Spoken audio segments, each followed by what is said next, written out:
नंदन तेज प्रताप महाजगबंदन विद्यावान गुणी अति चातुर राम काज कर को आतुर प्रभु चरित्र सुनवे को रसिया राम लखन सीता मन बसिया सूक्ष्म रूप धरि सियहि दिखावा विकट रूप धरि लंक जरावा भीम रूप धरि असुर समारे रामचंद्र के काज सवारे लाए संजीवन लखन जियाए श्री रघुवीर हरषि रघुपति कीन्ही बहुत बड़ाए तुम मम प्रिया भरति सम भाई सहस्त्र बदन तुमरो यश गावे अस कहि श्रीपति कंठ लगावे सनकादिक ब्रह्मादि मुनीसा नारद सारद सहित अहिसा जम कुबेर दिक्पाल जहाते कवि कोविद कहि सके कहाते तुम उपकार सुग्रीवहि कीना राम मिलाए राजपद दीना तुमरो मंत्र विभीषण माना लंकेश्वर वै सब जग जाना जुग सहस्त्र जो जन पर भानु लील्योताहि मधुर फल जान प्रभु मुद्रिका मिली मुख माहि जलधि लांघि गए अचरज नाहि दुर्गम काज जगत के जेते सुगम अनुग्रह तुम्हारे तेते राम दुआरे तुम रखवारे हो तन आज्ञा बिनु पैसारे सब सकुल तुम्हारी शरणा तुम रक्षक काहू को डरना आपन तेज सवारो आप तीनों लोक हांकते कापे भूत पिशाच निकट नहीं आवे महावीर जब नाम सुनावे नासे रोग हरे सब पीड़ा जपतन हनुमत भी संकट ते हनुमान छुड़ावे मन क्रम बचन ध्यान जो लावे सब पर राम तपस्वी राजा तिनके काज सकल तुम साजा हर मनोरथ जो कोई लावे सोई अमित जीवन फल पावे चारों जुग पर ताप तुम्हारा है प्रसिद्ध जगत उजियारा साधु संत के तुम रखवारे असुर निकंदन राम दुलारे अष्ट सिद्धि नौ निधि के दाता असबर दीन जानकी माता राम रसायन तुम्हारे पासा सदा रहो रघुपति के दास तुमरे भजन राम को पावे जन्म जन्म के दुख बिसरावे अंत काल रघुवरपुर जाए जहाँ जन्म हरि भक्त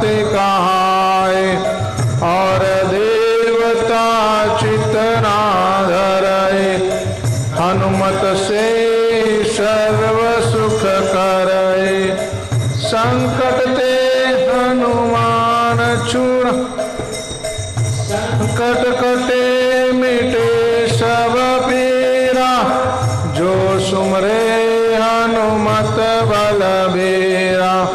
जय जय जय हनुमान गोसाई कृपा करहो गुरुदेव की नाय। जो सत बार पाठ कर कोई छूट ही बंदी महासुख होई।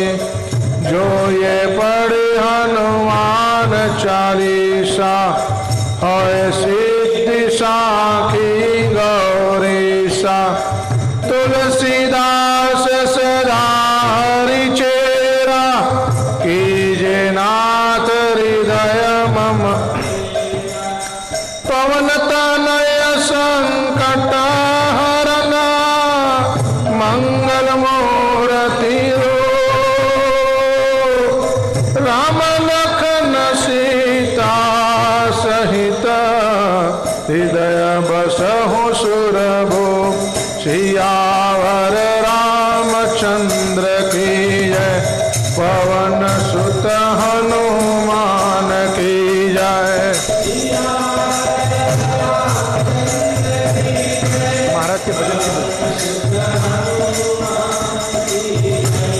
सियावर रामचंद्र की जय पवन सुत हनुमान की जय। महाराज के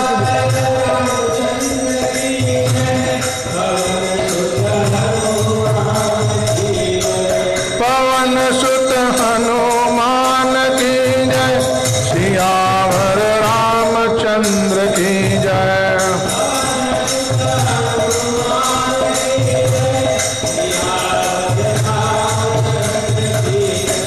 सियावर रामचंद्र की जय पवन सुत हनुमान की जय।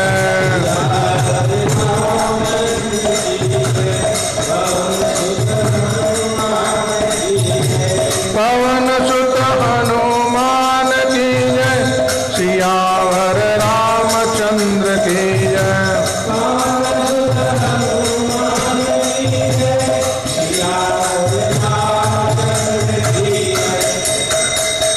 श्री राम जय जय राम श्री राम जय जय राम।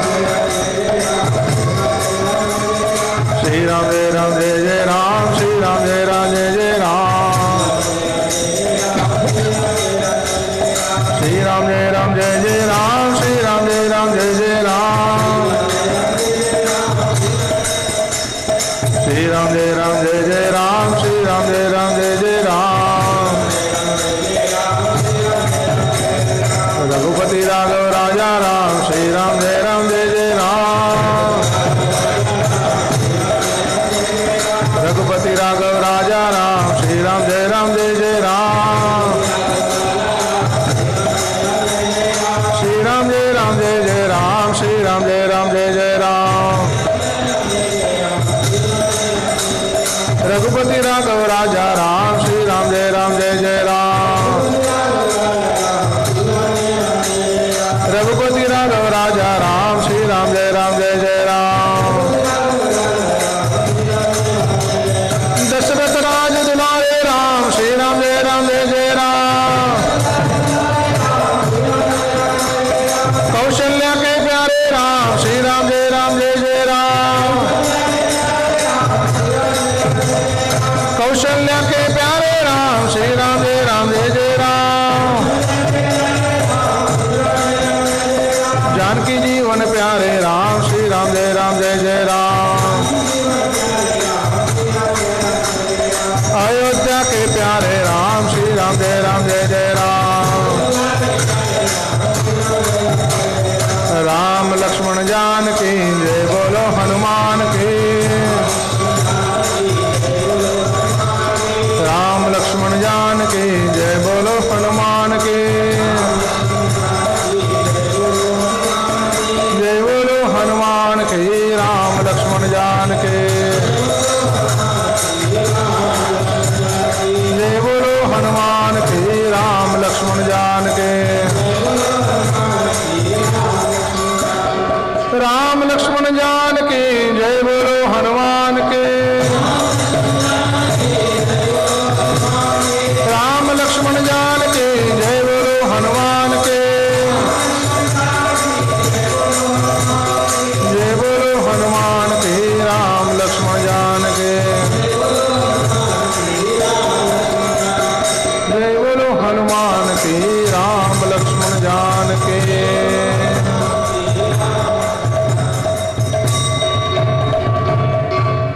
सीताराम सीताराम सीताराम कहिए, जाए विधि राखे राम, ताहे विधि रहिए। सीताराम सीताराम सीताराम कहिए, जाए विधि राखे राम, ताहे विधि रहिए। सीताराम सीताराम सीताराम कहिए, जाहे विधि राखे राम, ताहे विधि रहिए।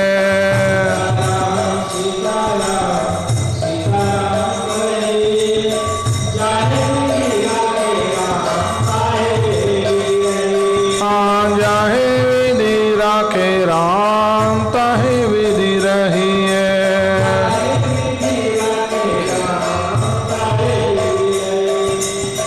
किया अभिमान तो फिर मान नहीं पाएगा।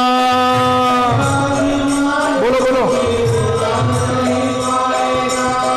किया अभिमान तो फिर मान नहीं पाएगा।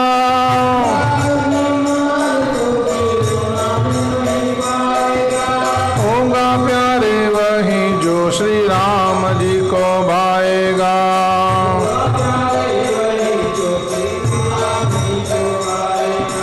होगा प्यारे वही जो श्री राम जी को भाएगा।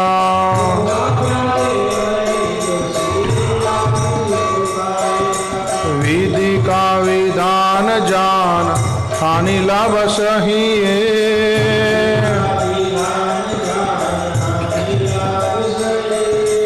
विधि का विधान जान, हानि लाभ सहिए।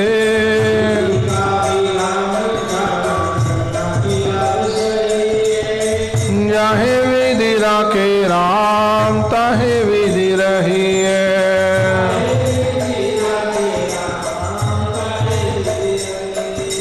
सीताराम सीताराम सीताराम कहिए,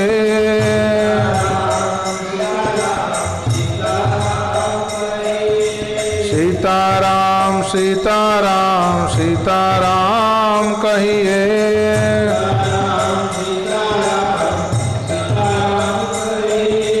जाहे विधि राखे राम, ताहे विधि रहिए।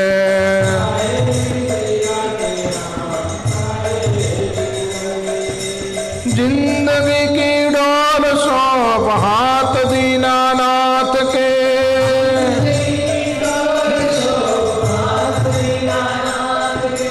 जिंदगी की डोर सौंप हाथ दीनानाथ के।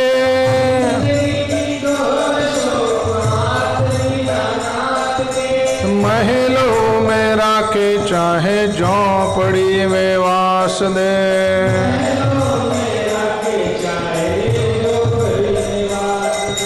महलों में राखे चाहे झोंपड़ी में वास दे।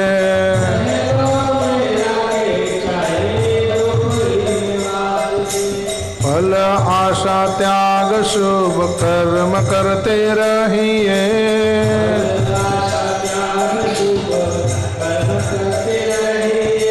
फल आशा त्याग शुभ कर्म करते रहिए।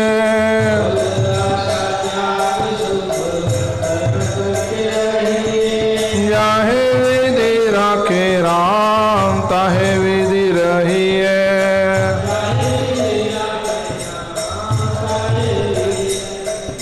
सीताराम सीताराम सीताराम कहिए,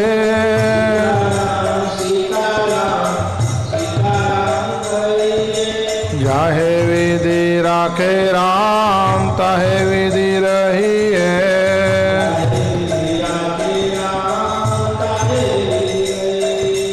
जाहे विधि राखे राम ताहे विधि रही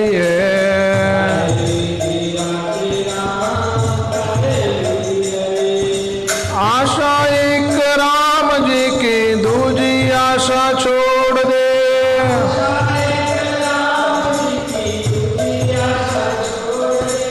आशा एक राम जी की दूजी आशा छोड़ दे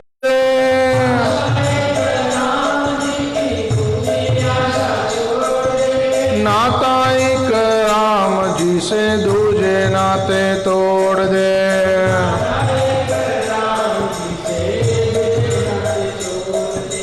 नाता एक राम जी से दूजे नाते तोड़ दे काम रस त्याग प्यारे राम रस पीजिए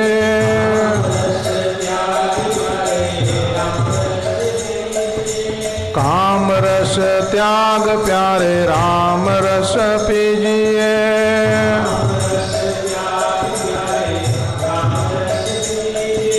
साधु संग राम रंग अंग अंग रंगिए साधु संग राम चाहे विधि राखे राम ताहे विधि रहिए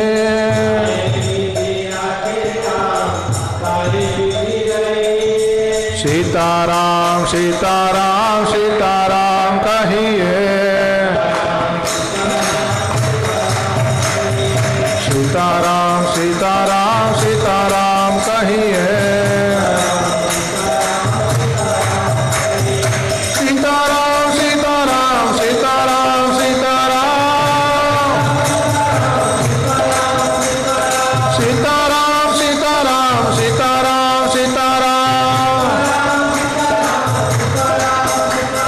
राधे श्याम राधे श्याम राधे श्याम राधे श्याम राधे श्याम राधे श्याम राधे श्याम राधे श्याम सीताराम सीताराम सीताराम सीताराम सीताराम सीताराम सीताराम सीताराम राधे श्याम राधे श्याम राधे श्याम राधे श्याम हरे कृष्णा कृष्णा कृष्णा हरे हरे हरे राम राम राम हरे हरे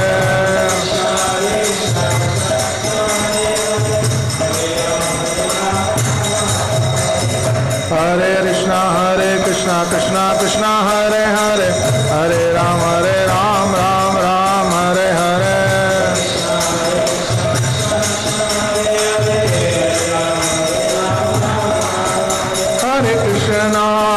हरे कृष्णा कृष्णा कृष्णा हरे हरे हरे राम राम राम हरे हरे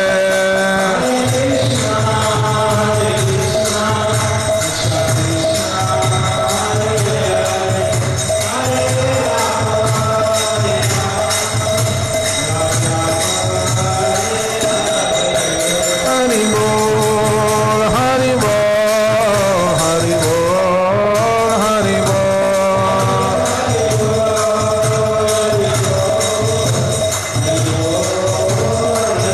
जय जय प्रभुपाद प्रभुपाद गुरुदेव गुरुदेव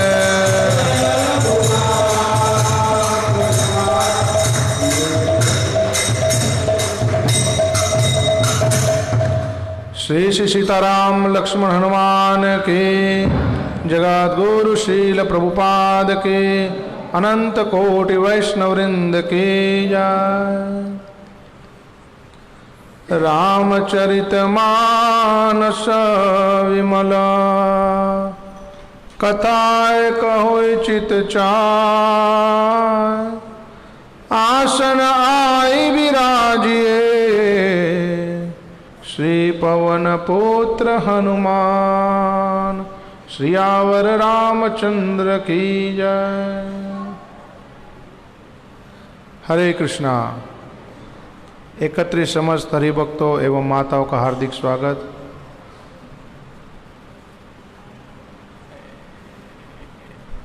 चौथे दिन की राम कथा में पुरुषोत्तम मास के पवित्र महीने में श्रद्धालु भक्तों एवं माताओं का पुनः पुनः स्वागत। राम कथा जो हृदय के समस्त अमंगलों को दूर करके मंगलों को प्रदान करने वाली है। जिस राम कथा का श्रवण करने के लिए बड़े बड़े ऋषि मुनि लोग तत्पर रहते हैं,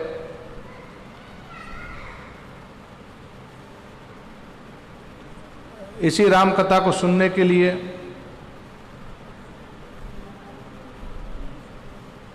भारद्वाज मुनि बड़ी कृपा करके याज्ञवल्क्य मुनि से प्रार्थना कर रहे हैं। जो राम भक्तों का जो मन है वो राम जी की कथा में चकोर की तरह घूमता रहता है। उनका मन वास्तव में संसार में नहीं घूमता, रहते संसार में है, लेकिन मन उनका भगवान के चरणों में घूमता रहता है। यही भगवान के भक्तों की विशेषता होती है। इसलिए वो संसार में नीरस होते हैं, वो संसार में रस नहीं ढूंढते, क्योंकि संपूर्ण जगत ही नीरस है, इसमें कोई रस है ही नहीं वास्तव में देखा जाए तो।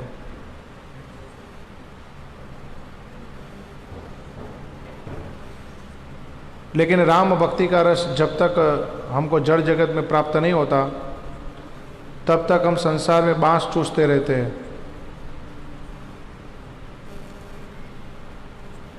लेकिन अनंत समय तक बांस को चूसते रहो ना, तो भी उसमें से रस नहीं निकलता, क्योंकि वो गन्ने में भरा हुआ है, बांस में नहीं है। तो आज के प्रसंग में हम सुनेंगे कि भोलेनाथ जी ने परमिशन दे दी, आज्ञा दे दी विवाह करने की। भोलेनाथ जी जैसे वैरागी महापुरुष स्वयं जो देवताओं के देवता है महादेव, उनको विवाह के लिए मनाना वैसे तो बड़ा कठिन कार्य है। संपूर्ण जड़ जगत में या आध्यात्मिक जगत में भोलेनाथ जी जैसी पर्सनालिटी एक ही है। भोलेनाथ जी क्यों ये सब धारण करते हैं? भभूति लगाना, मुंडों की माला पहनना, जटा बनाना, क्यों नॉर्मल भी तो रह सकते हैं? ये सब क्यों धारण करते हैं? जड़ जगत में हम सब लोगों को राम जी की भक्ति, कृष्ण की भक्ति की प्रेरणा देने के लिए ये हमको शिक्षा दे रहे कि जड़ जगत न श्मशान है। इसलिए भोलेनाथ जी श्मशान में ही रहते हैं और वास्तविक श्रृंगार शरीर का कोई है ही नहीं, क्योंकि शरीर तो राख है, इसलिए वो अपने शरीर पे राख लगाते हैं। क्योंकि शरीर की अंत्य अवस्था क्या होती है? आखिर में राख बन जाता है, इसलिए वो राख लगाते हैं। ऐसा वेश बनाते हैं ताकि संसार में किसी का मन उनकी तरफ आकर्षित ना हो। ऐसा जानबूझ के वेश बनाते हैं कि ताकि हरि भक्ति करने में मदद मिले। अगर ठीक ठीक हरि भक्ति करनी हो ना, तो संसार में हम आकर्षण के केंद्र अगर कम बनेंगे उतना अच्छा है, उतना मान प्रतिष्ठा ख्याति कम रहेगी, भक्ति करने में लाभ मिलेगा। इसलिए भोलेनाथ जी ऐसे रहते कि कोई उनको देख के डर जाए, उनके पास ही ना फट के दूर दूर भागे उनसे, ऐसे रहते भोलेनाथ जी। ऐसे रहने के पीछे का रहस्य क्या है? उनका बाहरी वेशभूषा और ये सब कुछ तो अमंगल लग रहा है, लेकिन वो कार्य कौन से कर रहे हैं ये देखना चाहिए। वो कार्य सतत मंगल के ही कर रहे हैं, सतत राम जी का भजन कर रहे हैं। तो सतत राम जी का भजन करने वाला व्यक्ति क्या मूर्ख हो सकता है? क्या उसको सूझ नहीं होगी? उसको हम लोगों से ज्यादा सूझ है कि संसार क्या है, इसलिए वो संसार का वास्तविक रूप अपने शरीर पर लेकर ही घूमते हैं। यही संसार है, जहां कोई रस नहीं है उसको लेकर ही घूमते हैं। तो भोलेनाथ जी जैसे परम वैरागी संत जो श्मशान में रहते हो, जो ऐसे बर्फीली जगह हिमालय में कैलाश में रहते हो जहां कोई साधारण जीव नहीं रहता, जिनका घर क्या है? वट का वृक्ष, उनके नीचे की छांव, वो उनका घर है। उन्होंने कोई 2 BHK 3 BHK 1 मंजिला 2 मंजिला 100 गज 500 गज ये सब नहीं बनाया। उन्होंने वट के नीचे जो छांव है वही उनका घर है। शिव जी का घर किसी ने देखा? भगवान की द्वारिका नगरी सोने की थी, गोकुल में भी भगवान का अपना घर था, यशोदा मैया का भवन, नंद भवन। शिव जी के घर की कोई चर्चा ही नहीं होती कभी, कि शिव जी का अपना कोई घर है ही नहीं वास्तव में। क्योंकि शिव जी हम सब लोगों को शिक्षा देना चाहते हैं कि घर की कोई आवश्यकता है नहीं। घर की मतलब आवश्यकता नहीं, इसका मतलब क्या समझाना चाह रहे हैं हमको कि जड़ जगत में ये जड़ जगत हमारा वास्तविक घर नहीं है, ये शिक्षा देना चाह रहे हैं। आश्रय के लिए व्यक्ति घर स्वीकार करता है, लेकिन वो आश्रय के लिए स्वीकार करता है। वो थोड़े समय के लिए वो उसका आश्रय प्राप्त करने के लिए स्वीकार करता है, वो उसका जीवन नहीं है। भोलेनाथ जी की शिक्षाएं बड़ी दिव्य शिक्षाएं हैं। पार्वती और सची,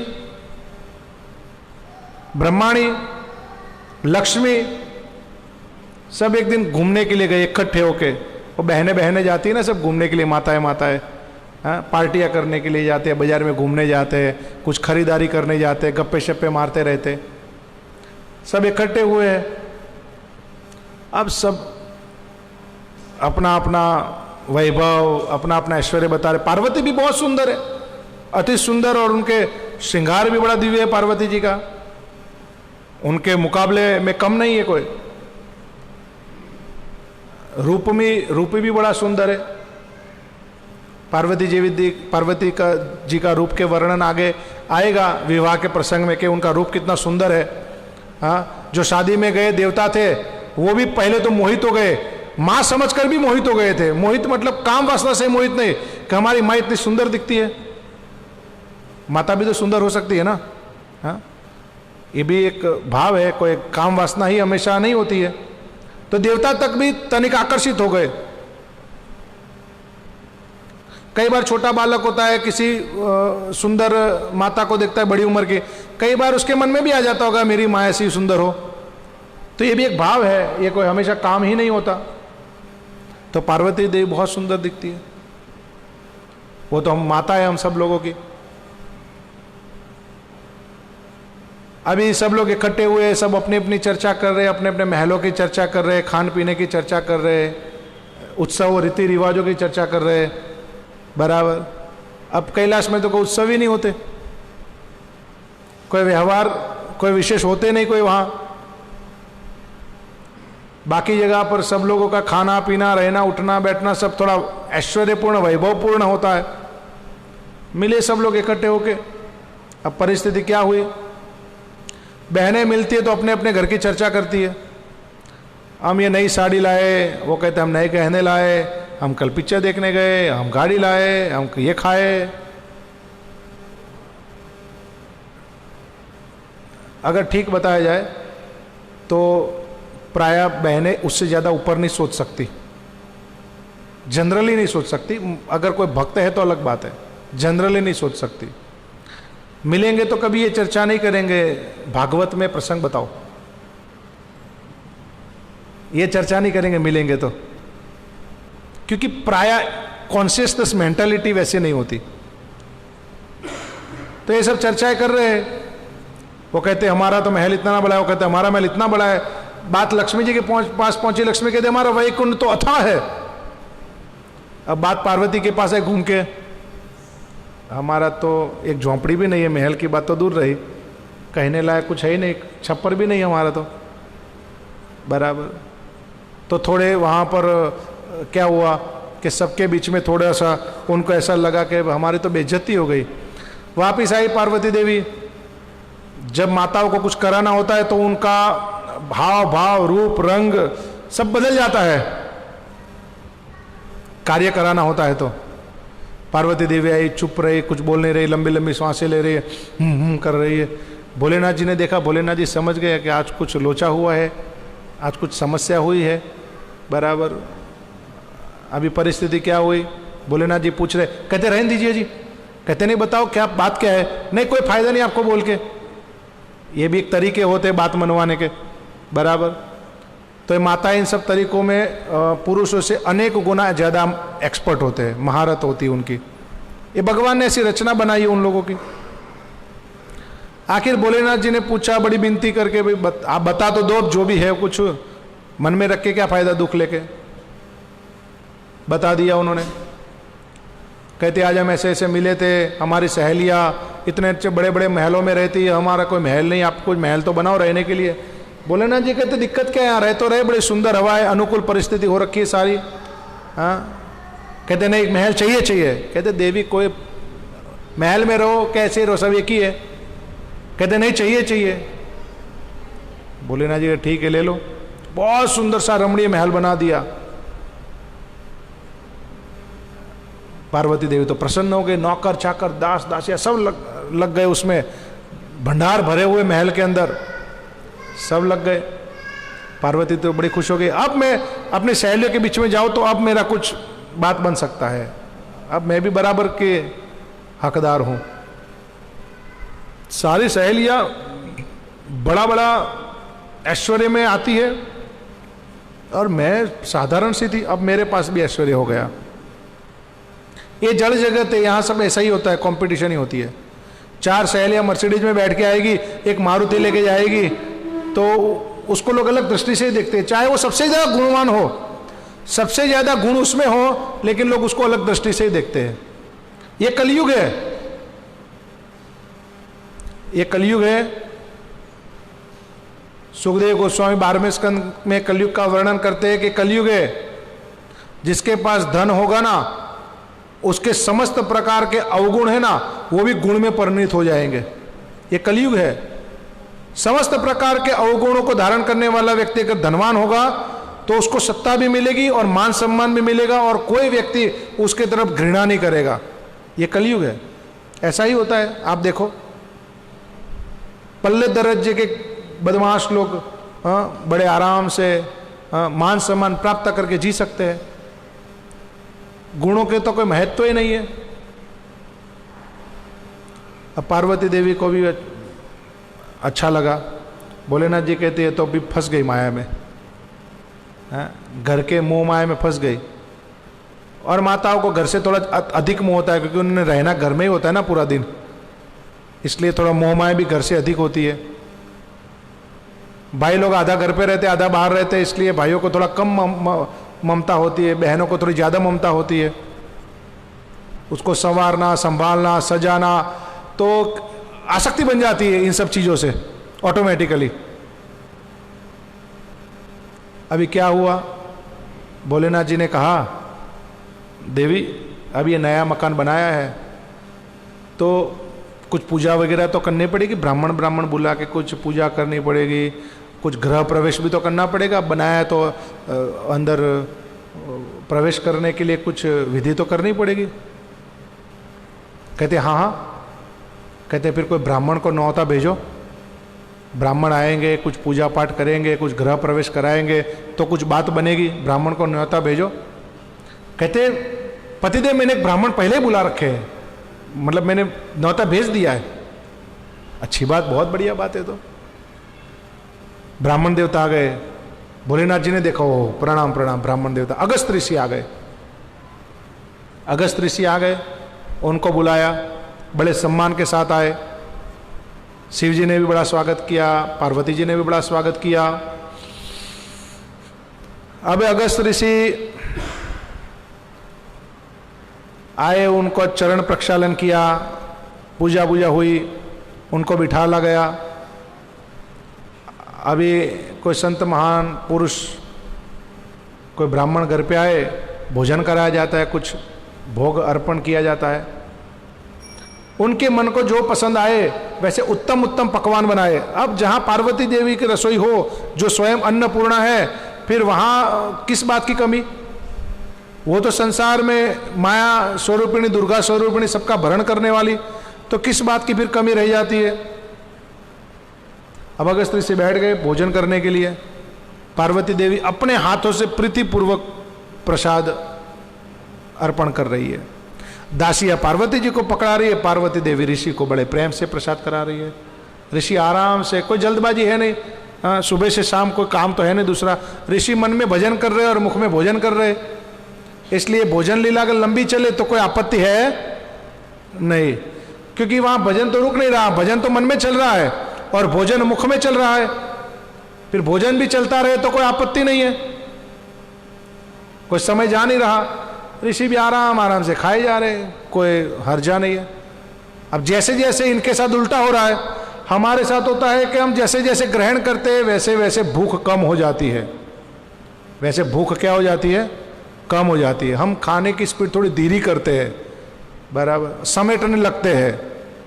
अगस्त ऋषि के साथ थोड़ा उल्टा होता है, वो जैसे जैसे ग्रहण करते हैं उनकी भूख वैसे बढ़ती जाती है, उनकी स्पीड भी बढ़ती जाती है। अभी अगस्त ऋषि ने ज्यों ज्यों निवाले मुंह में डालना शुरू किया ना, तो हाथ बढ़ना शुरू हो गया। जो ग्रास थे मुंह में डालने के, वो भी बड़े बड़े होते गए। पार्वती देवी सोचने लगी कि ऋषि इतना हड़बड़ाहट क्यों कर रहे हैं? अभी ऋषि कहते हैं मेरी अग्नि बढ़ती जा रही है, मैं जैसे जैसे ग्रहण कर रहा हूं वैसे वैसे। थाल पार्वती जी के हाथ से जैसे जमीन पे पड़ता है तुरंत खाली होता है, फिर पार्वती जी के सामने ही थाल लेने लग पड़े, हाथ से छीन छीन के। अभी धीरज खत्म हो रही है उनकी, पार्वती के हाथ में थाल पड़ते खींच लेते, खा लेते। अब दासियां अंदर बाहर दौड़ रही है। हाँ, रसोई घर में भंडारी रसोई बना रहे, हाँ, थाल के थाल बन बन के आ रहे, और ज्यों आते अगस्त ऋषि खाए जा रहे। पार्वती जी बड़ी चिंता में हो जा रहे। ऋषि तो अब भाई बस करने की बजाय बढ़ते ही जा रहे और बढ़ते जा रहे आगे। ये तो बहुत आपत्ति हो रही है। भोलेनाथ जी बैठ के सारी लीला देख रहे, एक ब्राह्मण को भोजन कराया जा रहा है, भोलेनाथ जी आनंद ले रहे बैठ के। पार्वती कहती यहां मैं इतनी परेशान हूं, हाँ, ये भोजन किए जा रहे, हम यहां पर पहुंच नहीं पा रहे, हम परेशान है, ऊपर से आप वहां बैठ के मजे ले रहे। देखो आपने न्योता दी, आपने भोजन कराना, मैं क्या कर सकता हूं इसमें, ये सब काम आपका है। अब पार्वती जी पसीने पसीने हो गए, दौड़ा दौड़ी कर करके, दास दासिया सब थक गए। हाँ, अभी तो अगस्त जी इतने और उत्तेजित हो गए कि दासी के हाथ से थाली खींचने लगे, ऐसा लगता कि दासी को ही ले जाएंगे अपने मुख में, ऐसी हालत हो गई। अभी पार्वती जी तो बहुत परेशान हो गई। अभी इतना जल्दी बन नहीं पा रहा था और यहां भूख ज्यादा लग रही है, कच्चा पक्का भेजना शुरू कर दिया, फिर कच्चा ही भेजना शुरू कर दिया, बन नहीं रहा है, क्या करे। पार्वती देवी सोची कि एक ब्राह्मण को तो खिलाया नहीं जा रहा है आज, पहले ही दिन, घर का पहला दिन और पहला ही ब्राह्मण, हाँ, ऐसा मिला कि उसको खिलाया कठिन होता जा रहा है। हाँ, भोलेनाथ जी वहां बैठ के आनंद ले रहे, फिर उसने प्रभु को याद किया, प्रभु कुछ रक्षा करो, कुछ कृपा करो प्रभु। उतने में एक और ब्राह्मण आके खड़े हो गए। वो थोड़े से दुबले पतले से थे, छोटे हाइट के थे, नौजवान ब्राह्मण थे। आ गए, दरवाजे के पास आके कहते, माता भिक्षाम देहि। अरे यहाँ एक है, इनसे तो पूरे नहीं पढ़ पा रहे हम। वो एक और आके खड़े हो गए, इनको भी भूख लगी है, अब मना भी नहीं कर सकते। घर के द्वार पर कोई आके भिक्षा मांगे, उसमें भी वो ब्राह्मण और संत पुरुष हो कोई, तो लौटाना नहीं चाहिए उसको, लौटाना नहीं चाहिए, उसको देना चाहिए। रंती देव जी ने शिक्षा दी है कि 60 दिन तक भूखे रहे थे रंती देव जी, और उसके बाद भी उनको जो थाली मिली ना खाने की, वो भी उन्होंने, ब्राह्मण आया तो ब्राह्मण को दी थी, मना नहीं किया था। तो घर गृहस्थी क्या ये मर्यादा और एक सेवा होती है कि गृहस्थ जीवन यापन करते समय का कोई ब्राह्मण आ जाए तो, या प्रभु भक्त कोई आ जाए और द्वार पर खड़ा हो गया अगर कुछ मांगे, भोजन मांगे, तो उसको लौटाना नहीं चाहिए, यथासंभव परिस्थिति के अनुरूप दे देना चाहिए कुछ ना कुछ। पार्वती जी ने कहा आइए बैठिए आप भी। उनकी भी एक थाली लगा दी बाजू में। अगस्त ऋषि को अच्छा नहीं लगा।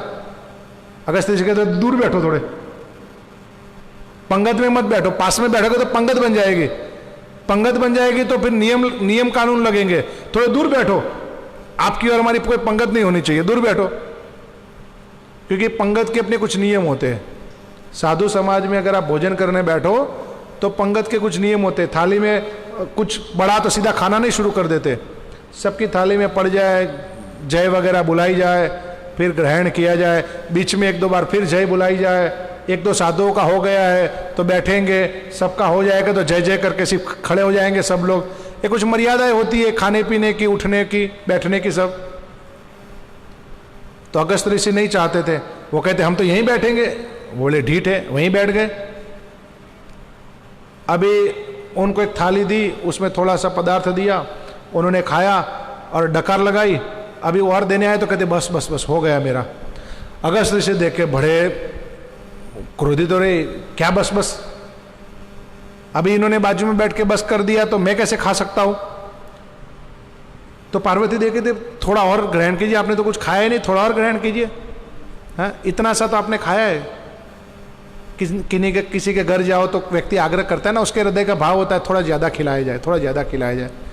लेकिन जो भक्त होते हैं उनको खाना नहीं चाहिए ज़्यादा, उनको थोड़ा मर्यादा में खाना चाहिए, बराबर, ताकि वो जीवन भर याद ना रखे आपको, हमारे घर भक्त आए थे, वाह एक ने 15 तो एक ने 25 रोटी खाई थी। ऐसी ख्याति नहीं छोड़ के आनी चाहिए, बराबर। भगत ने थोड़ा अल्प ग्रहण करना चाहिए। खिलाने वाला तो भाव करके खिलाता है, लेकिन हमने अल्प खाना चाहिए, बराबर, मर्यादा में रहना चाहिए। तो पार्वती जी आग्रह कर रही है, वो कहते हैं हमारा हो गया, हम तपस्वी, हम साधु है, हम भुक्खड़ थोड़ी है इनके जैसे कि खाते ही रहेंगे।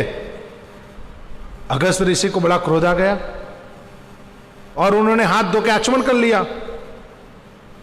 अब अगस्त ऋषि को भी हाथ धो के आचमन करना पड़ा, उनके पास कोई रास्ता ही नहीं बचा। क्योंकि पंगत में एक साधु भोजन कर ले और आचमन कर ले तो पड़ोस में बैठा हुआ अगर कोई खाता रहे तो शोभा नहीं देता, इसलिए उन्होंने भी जल्दी जल्दी सिमेट लिया, हाथ धो लिए। उन्होंने हाथ धो लिए, उन्होंने भी डकार ले ली। पार्वती जी को बड़ी राहत मिली, हाँ अच्छा हुआ, अच्छा हुआ, ये बटुक ब्राह्मण आए तो हमारा तो लाज रह गया। अब बटुक ब्राह्मण को कहा कि ब्राह्मण देवता, अभी कहते ना कुछ खिलाने के बाद दक्षिणा होती है, ये सब रीति रिवाज है। दक्षिणा के भाई आपने भोजन तो किया, लेकिन आप अभी यहाँ से प्रवास करेंगे, आगे यात्रा करेंगे। यात्रा के दौरान में आपको कोई खड़ाऊ, कमंडल, कंबल, किसी चीज़ की जरूरत पड़ेगी, रास्ते में किसी ऐसे पदार्थ की, किसी औषधि की वगैरह की, तो इससे आप निर्वाह कर लेना अपना। इसलिए दक्षिणा वगैरह दी जाती है। उनको दक्षिणा के लिए कहा, उन्होंने तो चंद दक्षिणा ली, कहते बस पर्याप्त हो गया, निकल गए। अगस्त ऋषि को भी दक्षिणा देनी है, कहते दक्षिणा गुरुवर आप, पहले ऐसा था कि उनकी इच्छा अनुरूप दक्षिणा दी जाती थी, और एक ऐसा होता है कि एक आपकी इच्छा अनुरूप दी जाती है, आपकी अपनी शक्ति के अनुरूप दी जाती है। और पहले राजा ऐसे थे जो उनको बोलने का मौका देते थे। आप बोलो आपको कितना चाहिए, आप बोलो, जो आप बोलोगे वो दिया जाएगा। अगस्त ऋषि कहते हम जब से आए यहाँ पर, बराबर, ये महल बड़ा हमको तब से बड़ा सुंदर लग रहा है, बहुत आनंददायक है ये जगह, प्रसाद खाने में भी बड़ा मजा आया यहाँ पर, हाँ, और इतना सुंदर तरीके से बना हुआ है। हम सोचते हैं इसी को ही दक्षिणा में दे दिया जाए तो अच्छा रहेगा, अब मना नहीं कर सकते। पार्वती देवी बड़ी चिंता में पड़ गई। भोलेनाथ जी बाहर, भोलेनाथ जी तो पूरी लीला देखे जा रहे, कुछ कर नहीं रहे, आराम से बैठ के देखे जा रहे पूरी लीला। भोलेनाथ जी कहते दो दो, दक्षिणा दे दो, और मांगा है तो दो। पार्वती देवी ने संकल्प करके महल दान अर्पण कर दिया दक्षिणा के रूप में। पार्वती देवी बाहर आ गई महल में से। भोलेनाथ जी कहते इधर आओ, ये वट वृक्ष के नीचे बैठो, ये हमारा घर है, यहाँ बैठो, बराबर। देखते देखते महल और अगस्त ऋषि दोनों ही अप्रकट हो गए। देवी कहती प्रभु महल कहाँ गया? कहते देवी ये संसार की लीला मैंने तुमको दिखाई कि घर वास्तव में किसी का रहता नहीं, ये जड़ जगत है, मोह माया का बंधन है, बराबर। तो जैसे है वैसे ठीक है। प्रभु भक्ति, जिस परिस्थिति में प्रभु भक्ति हो रही हो वो सबसे उत्तम अवस्था है, चाहे फिर घर है कि नहीं है, उससे फर्क नहीं पड़ता। चाहे व्यक्ति राजा है कि गरीब है, अगर प्रभु भक्ति ठीक हो रही है तो वो अवस्था अच्छी है। अगर भिखारी हो रखे है लेकिन फिर भी प्रभु भक्ति नहीं हो रही है तो फिर ऐसा भिखारी तपस्या वाला जीवन क्या काम का। और अमरीश जैसे राजा है, और अमरीश जैसे राजा बनके भी प्रभु भक्ति हो रही है तो फिर राजमहल में रहने में कोई आपत्ति नहीं है। अगर मोह नहीं है तो आपत्ति नहीं है, लेकिन ये अमरीश जैसे राजा को होता है, हम सब लोगों के लिए कठिन है। इसलिए हम सब लोगों को शिक्षा देने के लिए भोलेनाथ जी अपने घर में नहीं रहते, उन्होंने अपना घर नहीं बनाया कोई, पेड़ ही उनका घर है, वो कैलाश ही उनका घर है, पर पहाड़ों की चोटियों पर रहना ही उनका घर है। और संसार में शरीर की क्या दशा होने वाली है ये दिखाने के लिए भोलेनाथ जी ऐसे रहते हैं। तो भोलेनाथ जी को शादी के लिए मनाना ये तो बड़ा कठिन कार्य है, लेकिन फिर भी देवताओं ने जैसे तैसे मना लिया शादी के लिए।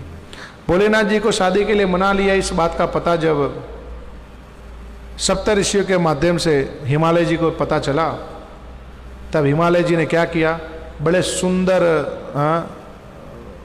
तरीके से मुहूर्त वगैरह निकाल के, और सारे लग्न जहाँ बैठते हो, सारे संयोग जहाँ बैठते हो वो बिठा के लग्न पत्रिका बनवाई, एक तिथि तैयार की, मुहूर्त तैयार किया।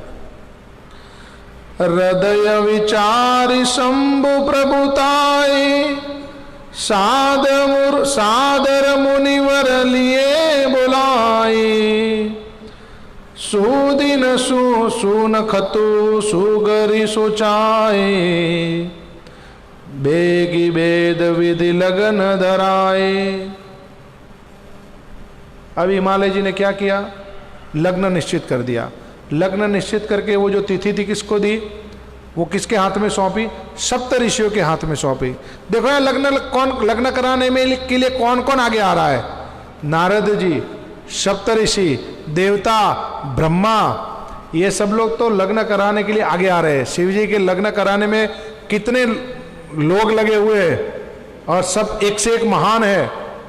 अब ऐसे लग्न तो सफल होंगे ही होंगे फिर, जब इतने लोग लगे हैं तो। अब सप्त ऋषि गए और सप्त ऋषियों ने जाके ब्रह्मा जी को वो लग्न की पत्रिका दी,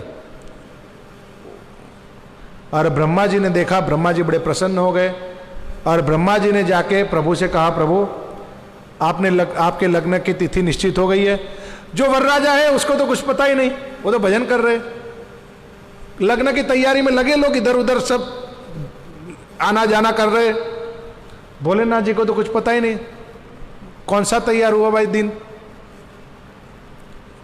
ब्रह्मा जी कहते प्रभु ये दिन तैयार हुआ है, कहते ठीक है, उनको फर्क नहीं है, लग्न है, चलो चलो तैयारी करो, हाँ ये सब लाओ, सामान लाओ, सूट लाओ, ये करो वो करो,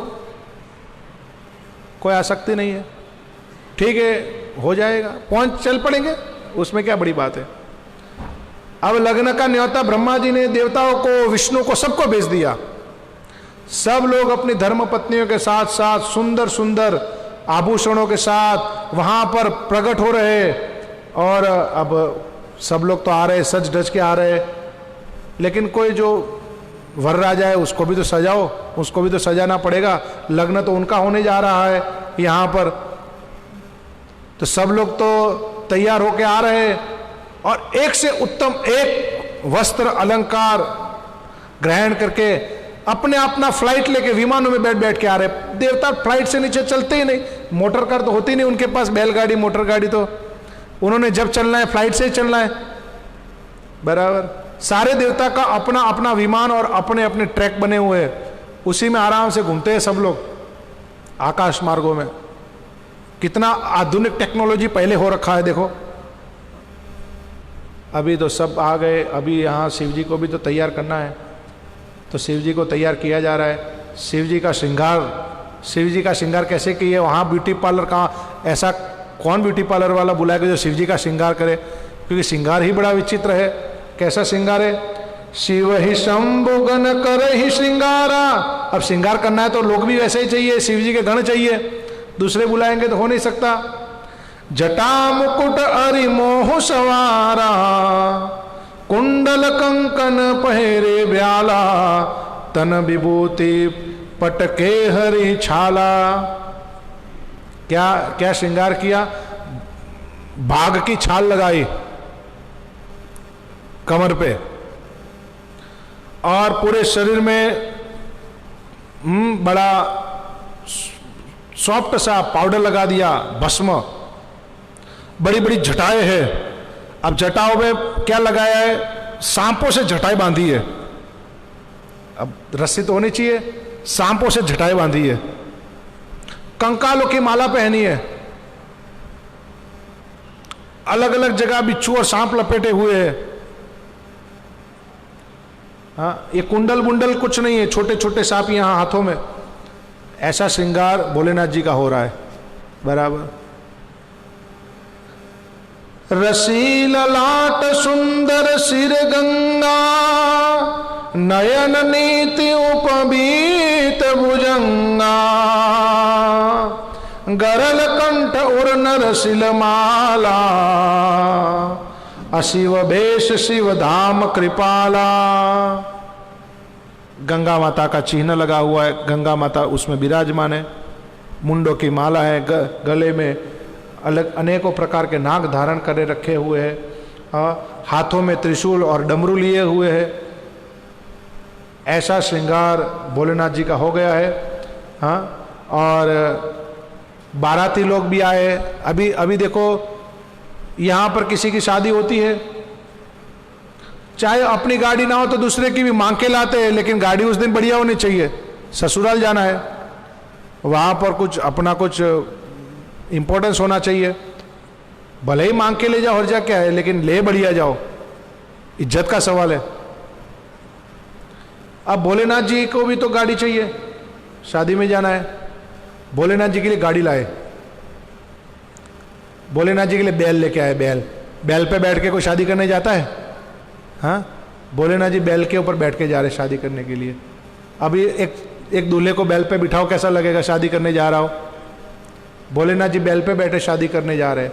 और बैल भी बड़ा विचित्र है, ऐसा बैल एक ही है और वो भी सिर्फ भोलेनाथ जी के पास ही है। बड़ा विचित्र बैल, उसके 3 पग है। आम बैलों के 4 पग होते हैं, उसके कितने पग है? 3 पग है। आम बैलों के 2 सींग होते हैं, उसके 4 सींग है। 4 सींग वाला बैल। आम बैलों के 1 मुख होता है, उसके 2 मुख है। सब कुछ विचित्र ही विचित्र है। आम बैलों का कोई हाथ नहीं होता है, उसके 7 हाथ निकले हुए बाहर। बैल का हाथ कैसा लगेगा? ये बैल कैसा होगा? 2 मुख, 4 सिंग, 3 पैर, 7 हाथ। हाँ, और ऊपर से वो 3 पैर आपस में बंधे हुए हैं। और फिर भी बैल बड़ी बढ़िया से चल रहा है, बड़ी तीव्र गति से चलता है। और भोलेनाथ जी को उनके ऊपर बिठा दिया गया। बैल भी बड़ा भारी भरकम है, भोलेनाथ जी भी बड़े भारी भरकम है, बड़े मजबूत शरीर। और भोलेनाथ जी को उनके ऊपर बिठा दिया।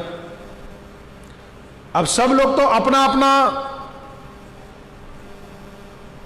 धाम से अपने अपने लोग लेके आए हैं। इंद्र अपने लोग लेके आए, अपनी धर्मपत्नी अपने वहां के स्वर्ग के कुछ वासी लेके आए हैं, ब्रह्मा जी अपने वहां से कुछ लाए हैं, नारायण अपने वहां से कुछ लाए, अब भोलेनाथ जी अकेले अब लेके चल तो पड़े। अब हुआ क्या, अब समस्या क्या हो रही है कि तरह तरह की सवारियां आई है। भोलेनाथ जी की सवारियों सब में बड़ी विचित्र सी है, सबसे अलग पड़ रही है। तो सब लोग कह रहे, ब्रह्मा जी वगैरह कह रहे, भाई हम सब लोग है ना ये बाराती बन के जा रहे हैं, लेकिन दूल्हे के साथ बारात बराबर मैच नहीं हो रही। जैसा दूल्हा है वैसी बारात होनी चाहिए, हम लोग उनके साथ मिल नहीं पा रहे और हम लोगों को भी थोड़ा संकोच सा लग रहा है। तो क्या किया जाए, सब लोग अपना अपना दल बना के अलग अलग चलो भाई, सब लोग अपना अपना दल बना के अलग अलग चलो। अब भोलेनाथ जी को कहा आपके बाराती तो बुलाओ, कोई आपकी बिरादरी के भी तो होंगे, हाँ उनको भी तो बुलाओ, आपकी बिरादरी के लोगों को वो, हाँ। तो अभी भोलेनाथ जी ने आह्वान किया, अपने बिरादरी को लोगों को बुलाया, भाई चलो आ जाओ, मेरी शादी हो रही है, आ जाओ सब लोग। सब लोग आ गए। अब आ रहे सब एक एक करके, बड़े अद्भुत लोग आ रहे भोलेनाथ जी के बाराती। यहां तो संसार में बाराती भी इतना तैयार होके जाता है जितना दूल्हा नहीं होता, हाँ। लड़के की शादी में लड़के की माँ और बहन इतने दिन से तैयार होती जितना तो लड़के को पता नहीं होता। ये शादी प्रक्रिया ही कुछ ऐसी है।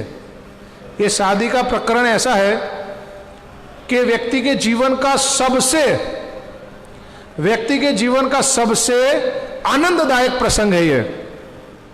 वैसे हम सब लोगों के लिए शादी का प्रसंग हमारे लिए तो कोई विशेष महत्वपूर्ण नहीं रहता, बराबर, क्योंकि शादी तो भक्ति राज्य के लिए एक विषयी माहौल माना जाता है। शादी का माहौल है, वो एक राजसिक प्रकृति का माहौल है जहाँ हरि भक्ति करने के लिए बड़े व्यवधान होते हैं, बराबर। इसलिए साधु संत लोग थोड़ा शादी ब्याह में थोड़ा कम ही जाते हैं, शादी ब्याह में थोड़ा कम ही पैर रखते हैं, और कोशिश करे ना ही जाए तो अच्छा है। वो माहौल ठीक नहीं है, थोड़ा भक्ति के लिए नहीं होता। तो अभी भोलेनाथ जी आह्वान करेंगे, अभी भूत आए नहीं है, भूत आएंगे अभी, हाँ अभी आएंगे, भूत आएंगे, अभी आह्वान करेंगे, अभी आ रहे भूत। तन किन को अति पीन पावन को अपान गति धरे, भूषण कराल कपाल कर सब सदन सोनित तन भारे। कर स्वान असुर सुकाल मृग गण वेश अगणित को गने, बहु जीनते प्रेत पिशाच जोगी जमात वर्णन नहीं बने। कैसे कैसे कैसे कैसे बाराती लोग आ रखे, कोई बहुत दुबला तो कोई बहुत मोटा, कोई पवित्र कोई अपवित्र, किसी ने भयंकर गहने पहने हुए, कोई नग्न, किसी का सर असंख्य सर, ऐसे ऐसे भूत आ रहे जिनके सर ही नहीं है अपने माथे के ऊपर। अब बिना सर के धड़ अकेले चले आ रहे। कुछ बाराती धड़ वाले हैं, कुछ बाराती 25-30 शीर लेके आ रहे। पिशाचिया खोपड़ी में लहू भर भर के पी के आ रही है और खोपड़िया गेंद की तरह उछाल रही है और सब लोग हू हू कर रहे, बराबर। ऐसे बाराती आ रहे और सबने विचित्र विचित्र प्रकार के सांप बिच्छू पाले हुए हैं, हाँ ऐसे, और जिनके बगल में खड़े रहो तो इतनी बदबू आती है। ऐसे बाराती भोलेनाथ जी के वहां पर आ रहे हैं, हाँ। ऐसे बाराती को देख के जितने देवी देवता और विष्णु भगवान समेत जो भी थे ना, सब थोड़े अलग हो गए। इनको जगा दो, अपना अपना दल बनाओ, इनका दल अलग हमारा दल अलग, और ये अपने दल में चलेंगे हम अपने दल में चलेंगे। ये तो भयंकर है। ऐसे भयंकर बाराती आ रहे हैं, कोई पूर्ण सफेद कलर का भूत है, कोई पूर्ण काले कलर का भूत है, किसी के हाथ नहीं है, किसी के असंख्य हाथ है, कोई उल्टे पैर चल रहा है, कोई उल्टा लटक के आ रहा है, हाँ चुड़ैले लंबे लंबे बाल रख के आ रही है। ऐसे बाराती भोलेनाथ जी के आ रहे और भोलेनाथ जी अपने नंदी बैल के ऊपर बैठे हुए हैं। शांति शांति, शादी में जाना है, शांति। भोलेनाथ जी नंदी के ऊपर बैठे हुए हैं, हाँ। और अभी विष्णु ने संकेत दिया और बारात चल पड़ी। बोलो भोलेनाथ जी के संगी बाराती लोगों की जय। तो अभी भोलेनाथ जी के बाराती चल पड़े। कीर्तन में क्या किया जा रहा है? कीर्तन में खोपड़ियां बजाई जा रही है आपस में क्या कर रहे हैं? खोपड़ियां बजा रहे लोग। हाँ, ऐसे ऐसे भोलेनाथ जी के बाराती आ रहे हैं। ये तो थोड़े से कम डरावने लग रहे हैं, ये ज्यादा डरावने नहीं है। हाँ, ये बराबर है। ये बराबर लग रहा है।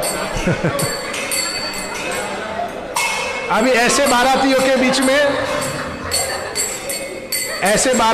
बीच में विष्णु और सब अपने संगियों को लेकर जा रहे हैं। अभी इधर खड़े हो जाओ, इधर खड़े हो जाओ। अभी बारात पहुंच गए हिमालय के तटीय प्रदेश में बारात पहुंच गई। अभी आप लोगों का रोल आएगा, अभी थोड़ा रुक के। तटीय प्रदेश में बारात पहुंच गई। ये था भोलेनाथ जी का वर्णन। दूसरी दिशा में हिमालय जी का भी तो वर्णन सुनना है कि लड़की के पिता ने कितनी तैयारी कर रखी है। कई बार जब शादी ब्याह होता है ना, शादी ब्याह थोड़ा मजाक मस्ती का ये विषय है। हमने तो नज़दीक से बस 1-2 शादी देखी है, बाकी कोई ज़्यादा शादी देखी नहीं। थोड़ा मजाक मस्ती वाला विषय है शादी ब्याह। तो उसमें क्या होता है कि थोड़ा चिढ़ाया जाता है, गालियाँ माँ लगाई जाती है आपस में, बराबर।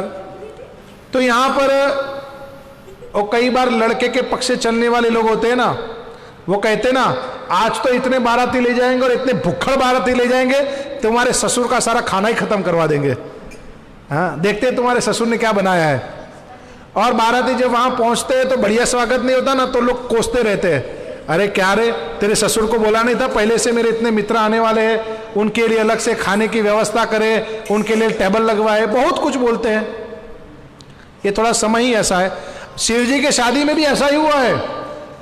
ये परंपरा पहले से चली आ रही है, शिव जी के विवाह से ही चली आ रही है। अब क्या हुआ, अभी हिमालय जी ने भी कुछ तैयारी कर रखी है। शैल सकल जहां लगी जग माही, लघु विशाल नहीं बरनी सिनाही, बन सागर सब नदी तलावा, हिमगिरी सब कहु नेवत पठावा। अब ये देखो, जैसे शिव जी है तो बाराती भी वैसे आएंगे, तो जैसे हिमालय है उनके वहां भी तो वैसे ही आएंगे ना। हिमालय ने छोटे बड़े सारे पर्वतों को बुलाया, हिमालय ने सारे छोटे बड़े पर्वतों को बुलाया, फिर नदियों को बुलाया, तालाब को बुलाया, झरनों को बुलाया। सब लोग अपना अपना रूप बना बना के वहां पहुंच गए और सब लोगों को वहां पर स्थान दिए और सेवा प्रदान कर दी, क्योंकि हिमालय भी अपने अनुरूप ही काम करेंगे ना।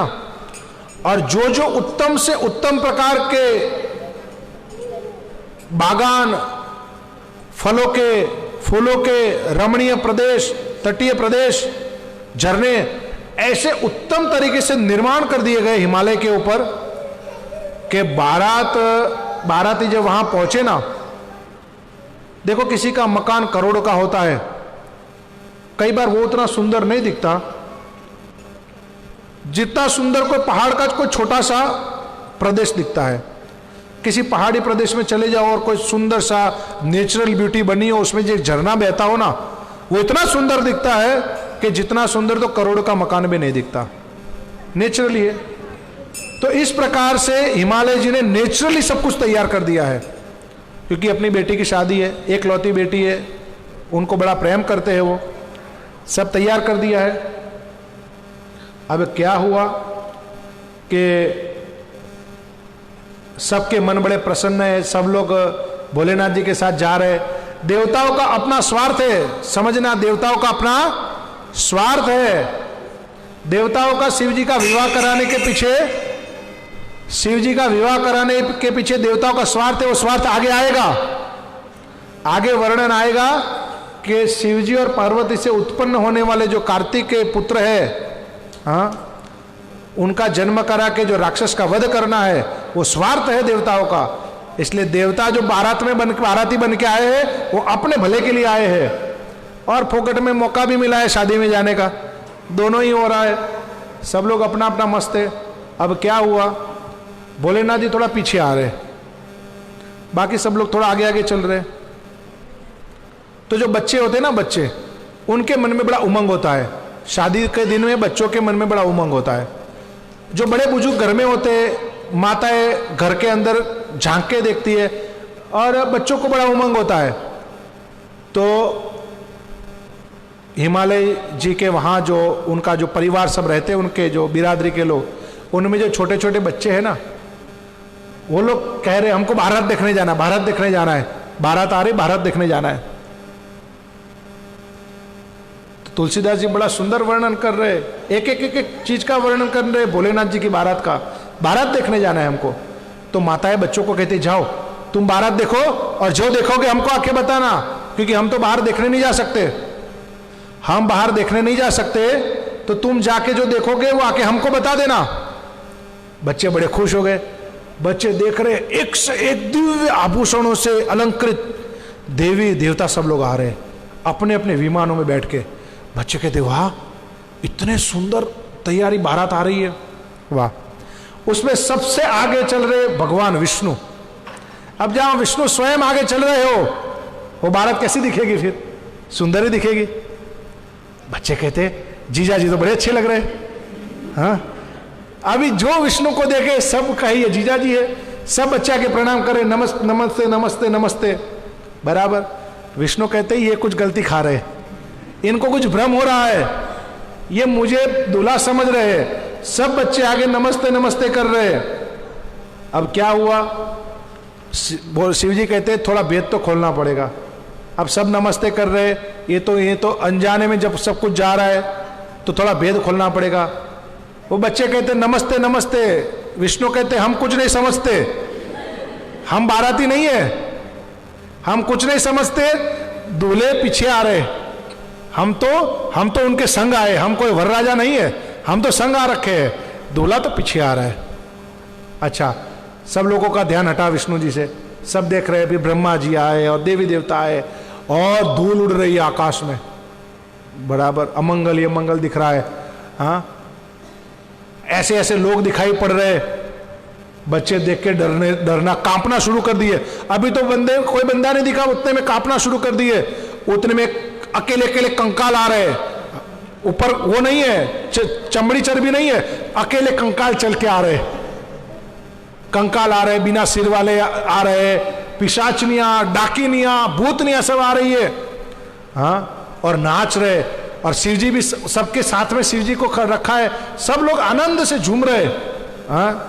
और बच्चे देख रहे, बच्चों ने देखा तो बच्चे तो कांपने लगे, भागे, सीधे घर भागे। ओ ये क्या है, क्या भागे, जाके दरवाजा खटखटाया जोर से, खोलो खोलो खोलो खोलो, दरवाजा खटखटाया, बराबर। जाके दरवाजा खटखटाया, माताएं पूछती है बोलो कुछ तो बोलो, कि क्या हुआ।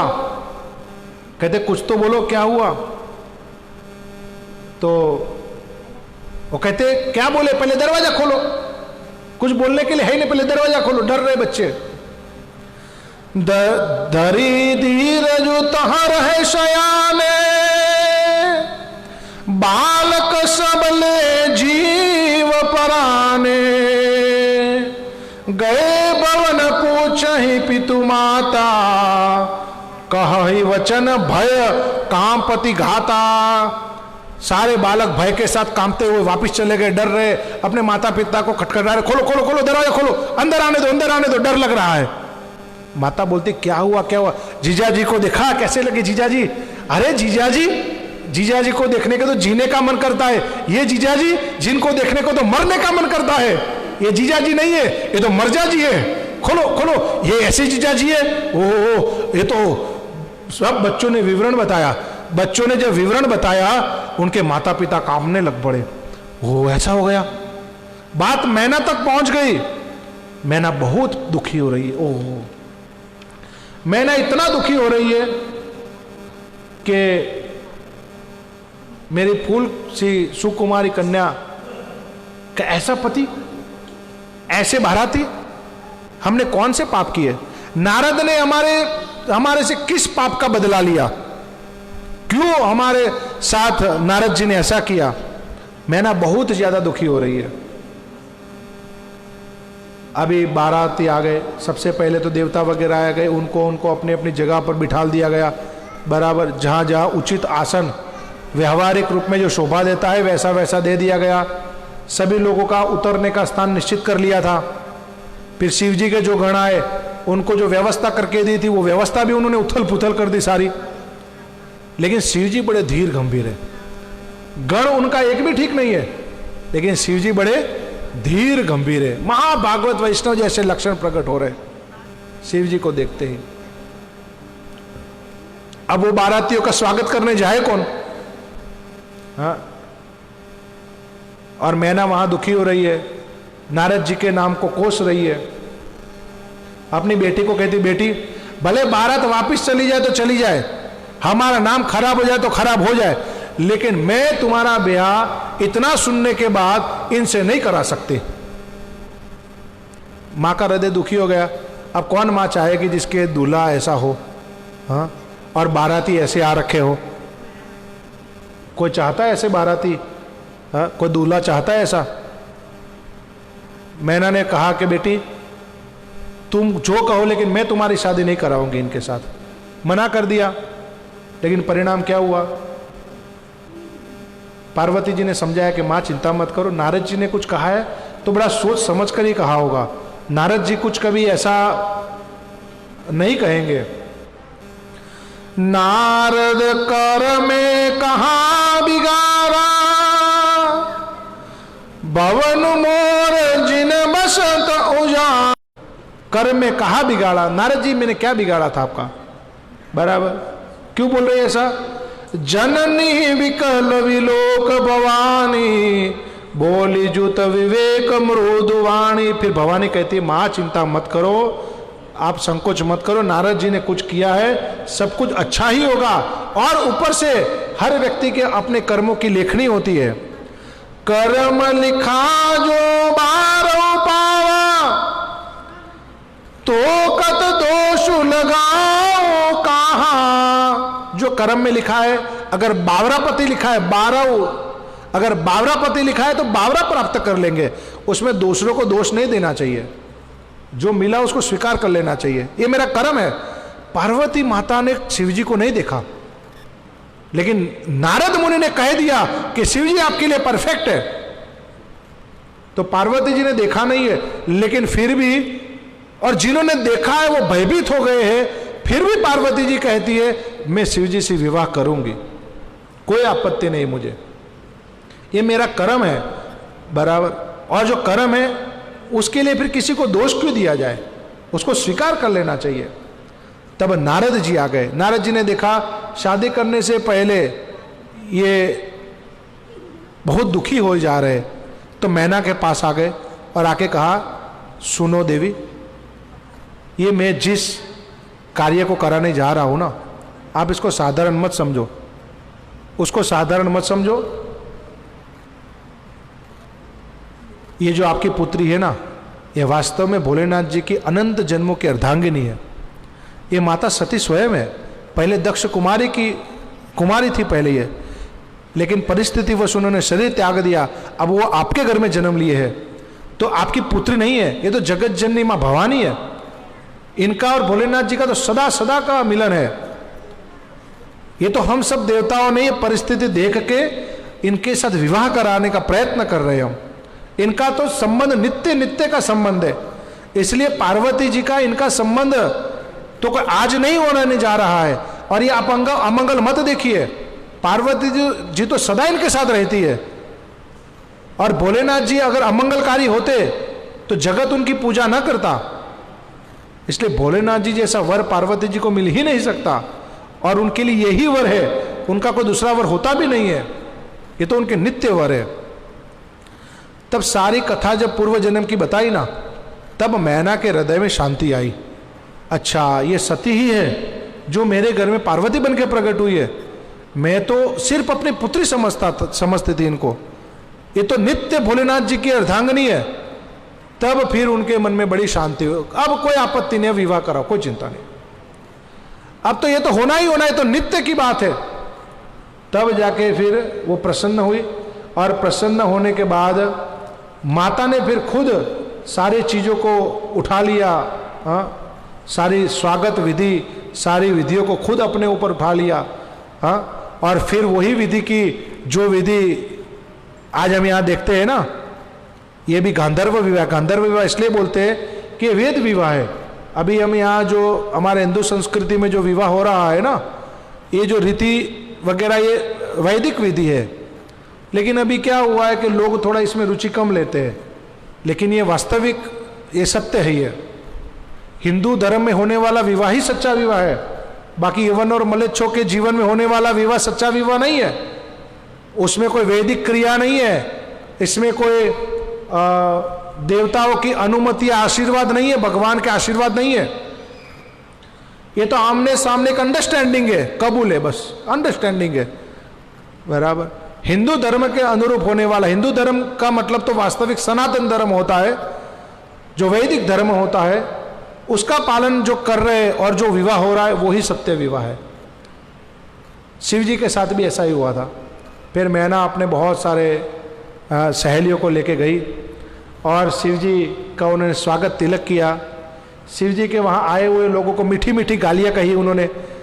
यहाँ पर भी सासू माँ जमाई को मीठी गालियाँ बोलती है ना, हाँ, जब तिलक करने के लिए, स्वागत करने के लिए बाहर जाया जाता है ना, अपने घर से बाहर सामने बारातियों को स्वागत करने जाया जाता है ना चौक पे, और टीका लगाते। जिन्होंने विवाह किया उनको पता होगा, उन्होंने टीका लगवाया होगा, हाँ, और गालियाँ सुनी भी हुई होगी, बराबर। ऐसा होता है, बराबर, ऐसा होता है। ये भोलेनाथ जी के प्रसंग में भी ऐसा हुआ है, हाँ, और मीठी मीठी गालियाँ दोनों पक्षों से कही गई। भोलेनाथ जी के पक्ष में जो खड़े थे वो तो गालियाँ देने में महारत हासिल थी उन सब लोगों की, तो हाँ, तो आमने सामने सारी चर्चा हो रही है। फिर भोलेनाथ जी को स्वागत करके ले आया गया, हाँ, और भोलेनाथ जी को विराजित किया। उनके जितने आए थे संगी लोग, उनको भी अपनी अपनी जगह पर विराजित किया। ऐसे विचित्र विचित्र लोगों की सेवा कैसे करनी, हाँ? सर नहीं है, खाना लेके पास कैसे जाने का, ये लो शरबत पियो, सर ही नहीं है, कौन लेके जाएगा पास में। लेकिन फिर भी सब भगवान की कृपा से सब सुगम होता गया। आखिर में क्या हुआ, मंडप सजा हुआ है, भोलेनाथ जी को बिठाया गया वहां पर, पार्वती देवी जी को बुलाया गया, देवी आई, ब्रह्मा जी पुरुषों के माध्यम से सब क्रियाएं होने जा रही है, सब उपस्थित